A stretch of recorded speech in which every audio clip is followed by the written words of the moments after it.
E aí, tudo bem com vocês? Como passaram a semana? Passei uma semana bem legal pesquisando mais sobre os lugares sagrados. Lembra que na semana passada nós falamos sobre os montes e as montanhas? E nós combinamos que hoje nós íamos ver em alguns textos sagrados coisas relacionadas à natureza? Isso mesmo, então foi isso que eu preparei para a aula de hoje. Nas semanas anteriores nós falamos sobre rios, montanhas e montes sagrados. Nós vimos como as religiões tratam esses espaços ou mesmo as culturas, as pessoas que vivem nessas regiões. E hoje nós vamos ver como a natureza aparece em diferentes textos sagrados. Nós vamos ler juntos aí alguns textos, algumas falas que vão nos mostrar como que as religiões lidam então com essas questões relacionadas à natureza. Para começar, nós vamos ver como os judeus e os cristãos falam da natureza. Lá no Velho Testamento, isso mesmo, quando Deus criou o mundo. Vamos ler juntos? Acompanhe a leitura lá comigo. Na história da criação, nos primeiros capítulos da Bíblia, Adão e Eva foram colocados em um jardim, o Jardim do Éden, para trabalhá-lo e cuidar dele, segundo Gênesis 2:15. A palavra trabalho é muitas vezes traduzida como servir. Logo, o homem tinha e ainda tem a função de servir como jardineiro de Deus nesta terra. Mas o que será que isso quer dizer? Vamos pensar na ideia de um jardineiro. Pensa lá que você tem um jardim bem bonito e você vai contratar alguém para cuidar desse jardim. Você vai contratar uma pessoa que vai cortar as árvores, arrancar as flores, pisar toda a grama, colocar fogo lá nas plantinhas que você tem? Não.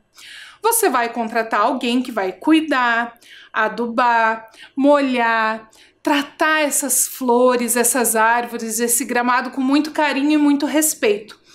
É isso que lá o texto de Gênesis quer dizer, quando diz que o homem foi colocado para ser um jardineiro nesse planeta, nesse jardim criado por Deus. Então, se foi Deus que criou o jardim e ele colocou os homens aqui para serem jardineiros, trabalharem, servirem como jardineiros do jardim, é obrigação dos homens e das mulheres, né? Quando os textos trazem homens, se refere à humanidade, é obrigação dessa humanidade que segue os princípios bíblicos cuidar também desse jardim, cuidar dessa natureza, das plantas e dos animais que vivem nesse planeta.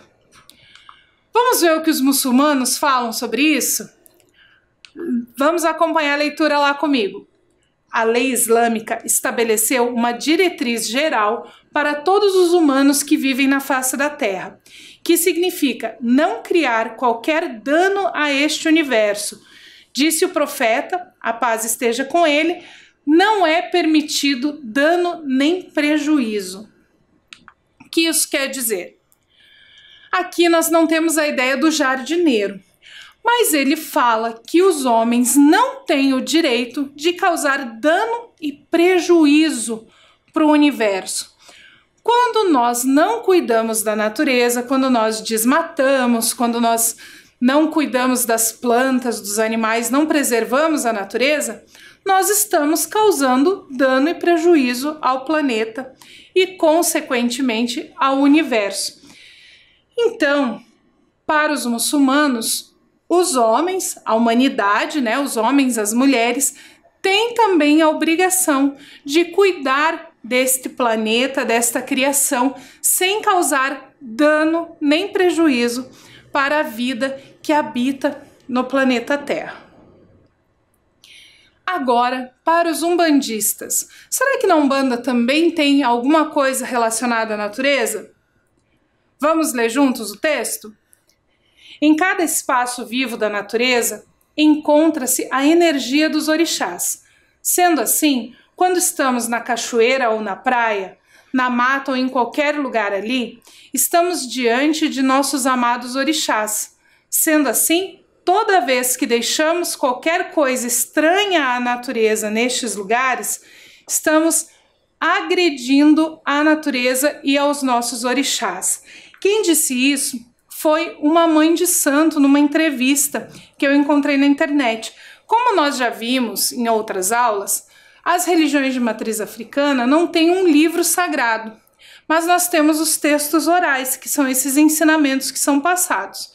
Então, se nós pensarmos que para as religiões de matriz africana, os orixás são a energia da natureza, a energia dos elementos, tratar a natureza com descuido, com desprezo, também é uma ofensa a esses orixás. Portanto, os umbandistas também têm a obrigação de cuidar da natureza e da criação. E os budistas? Será que os budistas também têm essa obrigação de cuidar da natureza? Vamos ler juntos o texto? Se explorarmos o meio ambiente de maneira extrema, embora possamos conseguir algum dinheiro ou outro benefício com isso, em longo prazo nós próprios sofreremos e as gerações futuras também sofrerão. O que será que eles quiseram dizer com isso? Essa questão do benefício rápido, de ganhar algum dinheiro, a gente pensa aqui em larga escala. Vamos pensar numa coisa que nós já vimos alguns produtores rurais fazendo, ou algumas pessoas que têm que cortar ali o mato na beira de uma estrada, numa plantação, alguma coisa assim. Existem algumas pessoas que, para não terem que contratar várias pessoas para cortar o mato, ao invés de cortar o mato que está crescendo na região, elas colocam fogo. Só que esse fogo, ele não fica só naquele mato daquele pedacinho. O vento faz com que esse fogo se alastre e vá para as florestas, acaba matando os animais. Então, ele economizou um pouco de dinheiro não contratando as pessoas para cortar aquele mato. Mas se a gente pensar no planeta e a longo prazo, olha quantas plantas morreram por causa daquele fogo ali naquele pedacinho de mato. Então, dessa forma, é uma ação extrema.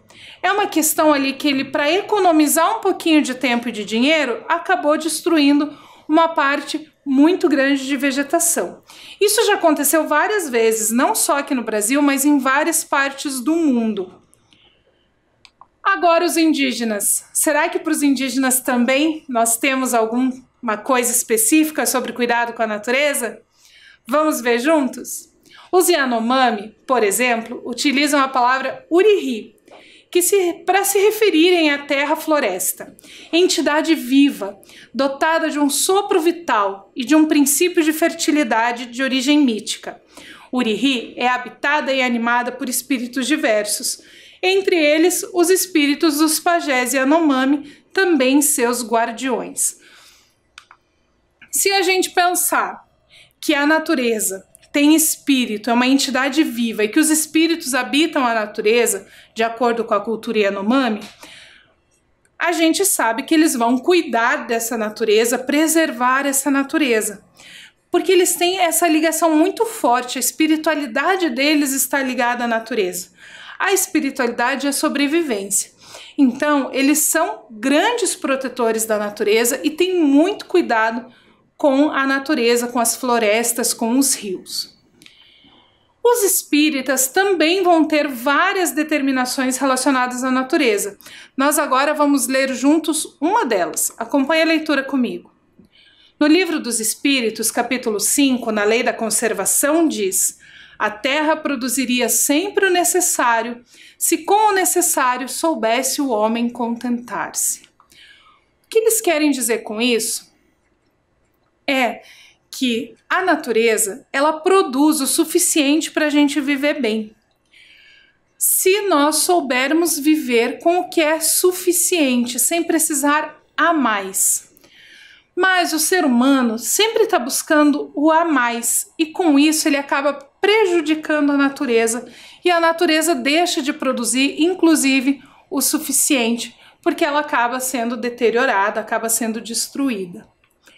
Assim, nós podemos dizer que proteger a natureza também é uma atitude sagrada. Nós vamos para a nossa atividade de hoje. Mas para a nossa atividade de hoje, antes de eu te contar o que você vai fazer, eu vou te mostrar algumas questões, certo? A nossa atividade de hoje, ela é uma preparação para a nossa aula da semana que vem, certo? Então eu separei aqui 3 mapas de 3 lugares diferentes. Um mostra a região aqui do prédio onde eu estou gravando essa aula para você. O outro mostra perto de uma escola da nossa rede. E o outro também de uma escola, certo? As escolas que eu escolhi para esse trabalho foram a escola Júlio Moreira e a Escola Municipal Lapa. Então eu vou mostrar para vocês o entorno dessas escolas, mostrando para vocês algumas questões importantes para a gente pensar. Combinado? O primeiro mapa que está aí na sua tela é aqui do prédio onde eu trabalho. E esses balõezinhos vermelhos mostram alguns lugares que eu quero que você preste atenção. Nesses balõezinhos vermelhos, nós temos alguns lugares que são sagrados. Eu vou falar de alguns deles para vocês. Ele mostra ali a Igreja de Jesus Cristo dos Santos dos Últimos Dias, a Igreja Presbiteriana Chinesa, Paróquia de São José, Associação Brasileira da Igreja de Jesus Cristo dos Santos dos Últimos Dias, Igreja Evangélica Almas para Cristo Restaurada, Convenção das Igrejas Evangélicas do Brasil, Província da Santíssima Trindade das Irmãs da Santíssima Trindade, Assembleia de Deus Central e alguns outros espaços. Isso só naquele quadradinho. E isso que esse mapa da internet, ele não consegue marcar todos os espaços sagrados. Ele mostra só aqueles que têm site, que têm registro na internet.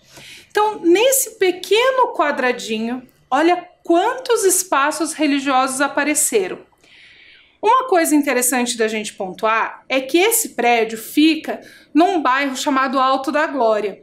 Ele faz divisa com o centro da cidade e com o centro cívico da cidade de Curitiba.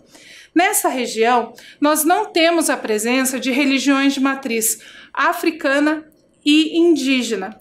Nessa região, nós temos apenas as religiões cristãs, outras religiões ocidentais e outras religiões orientais. O próximo mapa que nós vamos ver é da Escola Municipal Sei Júlio Moreira. E lá nos balõezinhos vermelhos nós temos Igreja do Evangelho Quadrangular, Ilê Alaqueto Logum Edê Ioiá, que é um terreiro de Umbanda e Candomblé, Igreja Evangélica Assembleia de Deus, Centro Espírita Paz, Paróquia São Brás, Igreja Universal e uma Igreja Gnóstica do Brasil. Só ali no entorno da Escola Municipal Sei Júlio Moreira. Lembrando que, como eu disse para vocês, o mapa não marca todos os lugares, mostra só alguns. E por fim, lá da Escola Municipal Lapa, nós temos no entorno da escola, aqueles balõezinhos vermelhos, os seguintes espaços: Igreja Evangélica Restauração do Reino, Igreja Pentecostal Caminho da Paz, Templo Heróis da Fé de Abraão, Templo de Umbanda São Miguel, Templo da Comunidade Evangélica, Igreja Evangélica Apostólica, Comunidade Evangélica Siloé, Igreja Universal do Boqueirão, Congregação Cristã do Brasil, Projeto Cristão Fazendo a Diferença, Igreja de Jesus Cristo dos Santos dos Últimos Dias, Irmãs Missionárias Jesus Crucificado, União Brasileira e Igreja Evangélica Assembleia de Deus. Isso só ali no entorno da Escola Municipal Lapa. Estes são só alguns espaços religiosos que aparecem nesse mapa da internet. Bem pertinho, se a gente olhar, se a gente andar pelas ruas ali daquela região, aparecem muitos outros. E a sua tarefa hoje é escrever ou desenhar alguns lugares sagrados, naturais ou construídos que existem no entorno da sua casa ou no caminho entre a sua casa e a escola.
Você aí no seu caderno não tem como pegar aquele mapa da internet e colocar no caderno, então nós vamos fazer o nosso, certo? Não precisa se preocupar em colocar todas as ruas certinho, porque a gente sabe que desenhando não vai ficar exatamente igual, exatamente como a gente gostaria que ficasse.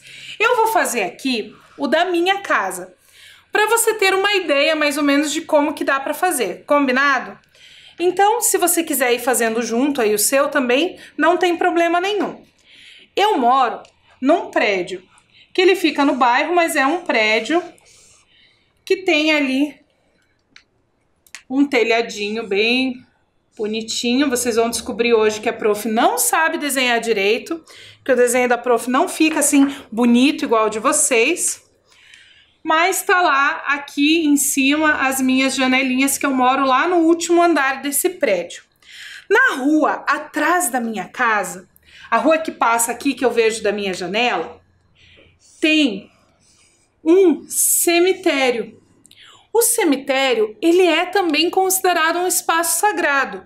Mesmo que ele não seja um espaço de culto religioso, ele é sagrado porque ele é o espaço onde as pessoas ficam guardadas, né? Depois que as pessoas morrem, elas ficam guardadas ali. E tem muitos símbolos religiosos nesses espaços. Então, eu vou desenhar aqui o cemitério que tem atrás da minha casa. A gente pode só fazer aqui no muro do cemitério, que tem lá do lado da minha atrás da minha casa, tem uma cruz bem grande e o nome dele é, então, Cemitério de São Gabriel. Esse é o primeiro espaço sagrado que tem ali, que eu vejo da janela da minha casa. Nessa rua que passa aqui do lado, bem aqui nessa esquina, tem uma igreja. Tem uma igreja católica ali, bem grande. Eu não lembro o nome dessa igreja católica, mas para a gente sinalizar que é uma igreja católica, eu vou colocar ali um símbolo que normalmente as igrejas católicas têm. Qual é o símbolo que sempre aparece nas igrejas católicas? No alto. É uma cruz, isso mesmo. Tem uma cruz lá no alto da igreja para simbolizar que ali é uma igreja católica. Se a gente seguir a rua da igreja bem aqui para trás, nós vamos ter um terreiro de Umbanda, que eu também não sei o nome, não me lembro do nome desse espaço, eu nunca fui lá. Mas a gente vai fazer ele aqui, então a gente vai desenhar aqui esse terreiro de Umbanda. Para esse terreiro de Umbanda, nós vamos colocar um símbolo também para simbolizar aqui, para a gente não, como eu não sei o nome do lugar, a gente vai colocar também um símbolo desse espaço. Eu vou usar aqui um símbolo que eu já vi algumas pessoas usarem, que é um tamborzinho. Que eu já vi que algumas pessoas da Umbanda usam este símbolo. Aí tem um outro lugar aqui que a gente pode dizer que é um lugar sagrado, porque nós vimos que a natureza é sagrada, né? Nesse espaço aqui, nós temos um bosque. Nós aprendemos na nossa aula de hoje que a natureza é um lugar sagrado. Então, eu vou retratar aqui um bosque.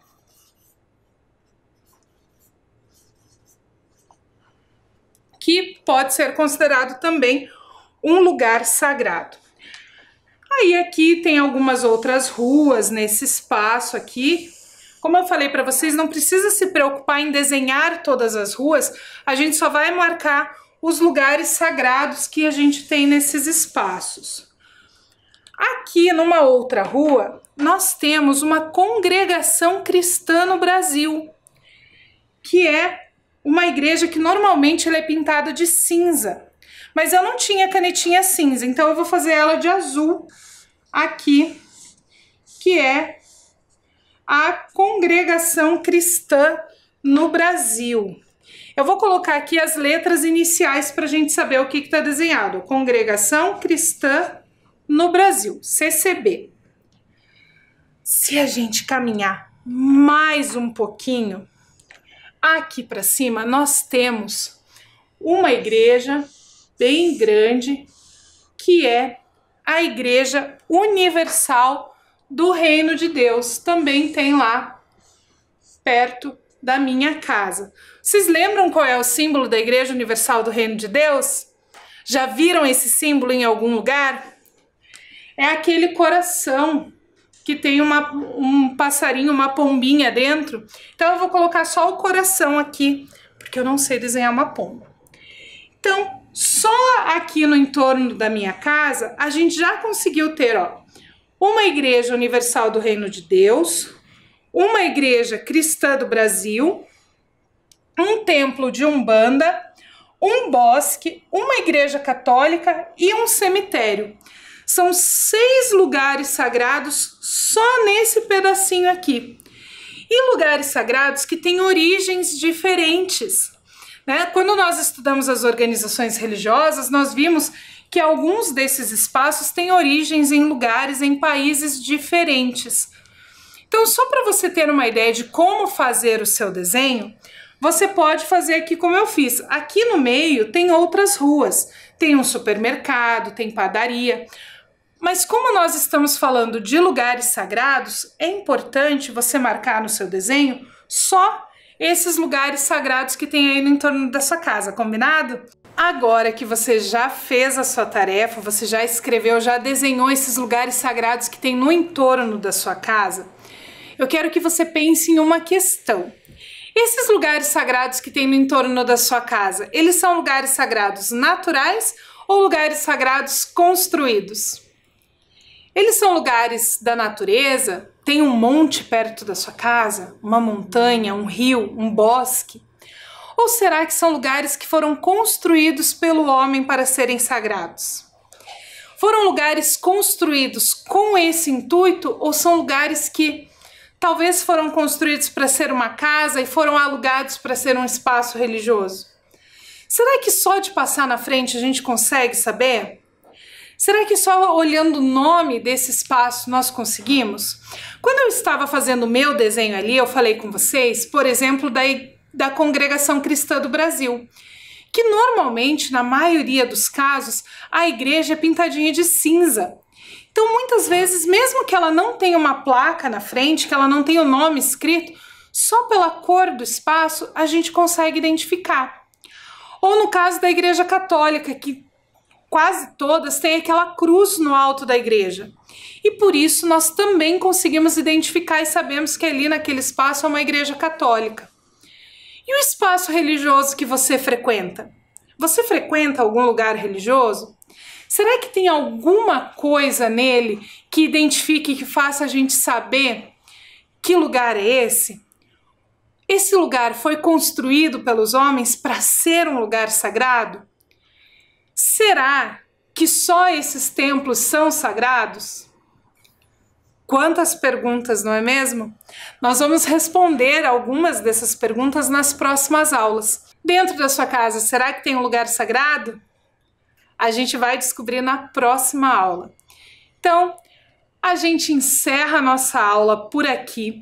Nós terminamos de falar sobre os lugares sagrados naturais. Na semana que vem nós vamos falar sobre lugares sagrados construídos. Mas terminamos com aquele recadinho de sempre. Fique bem, lave bem as suas mãos, tome muita água e aproveita essa semana para pensar se aí na sua casa tem algum lugar que é sagrado, certo? Se você descobrir, anota aí no seu caderno para a gente não esquecer. Se você achar que não tem, a gente conversa na aula que vem e vai que você descobre que na verdade tinha e você nem sabia. Fiquem bem, até semana que vem.